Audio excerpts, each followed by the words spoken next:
আমার উপরে একদল সন্ত্রাসী ছাত্রলীগের কায়দায় যে আক্রমণটি চালিয়েছে, জোরে কথা বলতে হবে।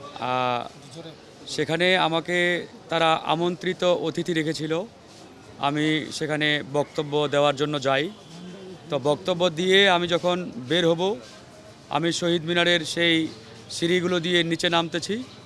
নামার মুহূর্তেই পিছন দিক থেকে 25 থেকে 30 জন সন্ত্রাসী দৌড়ে এসে আমার ব্লেজার ধরে টান দেয় এবং আমাকে ঘিরে ফেলে অতর্কিতভাবে সেখানেই তারা আক্রমণ শুরু করে। তা আক্রমণের এক পর্যায়ে তারা আমাকে বলে যে এখানে ছাত্রদলের নেতারা আপনার বক্তব্যের পরে উত্তেজিত, আপনার বক্তব্যের পরে তারা এখানে ঝামেলা পাকানোর চেষ্টা করতেছে, মানে নামার আগেই। তা আমি তখন ওই আয়োজকদের সভাপতি, যিনি আমাকে বললেন যে ছাত্রদলের ছেলেরা আপনার বক্তব্যের পরে উত্তেজিত, আমি তাকে জিজ্ঞেস করলাম যে এটা তো বিএনপির বিরুদ্ধে কোনো প্রোগ্রাম না, বিএনপির বিরুদ্ধে কোনো সমাবেশও না, আর এখানে ছাত্রদলই বা কেন আসবে, এটা তো আপনাদের ওই বিপ্লবী পরিষদের সমাবেশ। তো এরকম বলার পরে আমি বললাম ঠিক আছে, তাহলে আমি চলে যাচ্ছি, অসুবিধা নেই।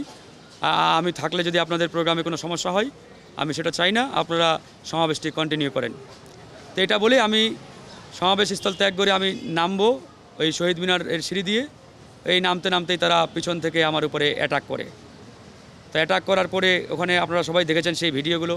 তারা এক পর্যায়ে আমাকে মানে আক্রমণ চালাতে ঢাকা বিশ্ববিদ্যালয়ের যে মেডিকেল সেন্টার আছে, সেই মেডিকেল সেন্টারের গেট পর্যন্ত আমাকে নিয়ে যায়। সেখানেও তারা আমাকে ছাড়ে নাই। এবং তাদের এই আক্রমণটি পরিপূর্ণভাবে বিগত হাসিনার আমলে আমরা 21 বার হামলার শিকার হয়েছি, ঠিক একই কায়দায় তারা এই আক্রমণটি চালিয়েছে। এখানে ছাত্র দলও ছিল না, বিএনপিও ছিল না, আর এই বক্তব্য বিএনপির বিরুদ্ধেও না। তো সুতরাং তারা কেন এরকম একটি মানে ধোঁয়াশাপূর্ণ পরিবেশ তৈরি করে আমার উপরে আক্রমণটি চালালেন, সেটা অবশ্যই আজকে বড় একটি প্রশ্নের বিষয়। আমার কাছে যেটি মনে হচ্ছে, তারা পরিকল্পিতভাবে বিএনপি এবং গণ অধিকার পরিষদকে মুখোমুখি দাঁড় করানোর জন্য কিংবা একটা কাউন্টার একটা পরিস্থিতির মধ্যে ফেলে দেওয়ার জন্যই মূলত আমার কানে এরকম একটা বিভ্রান্তি তারা সৃষ্টি করে বলেছে যে ছাত্রদলের ছেলেরা এখানে। কারণ ছাত্রদল তো সেখানে যাওয়ার প্রশ্নই আসে না। প্রোগ্রামটি হচ্ছে বিপ্লবী পরিষদের, ছাত্রদলেই কেন যাবে বা ছাত্র শিবিরেই বা কেন যাবে সেখানে। তো সেই জায়গায় তারা আক্রমণ চালিয়ে, বাকিটা আপনারা সবাই ভিডিওতে দেখেছেন। ওই সময় আমার সেন্স সেভাবে ছিল না।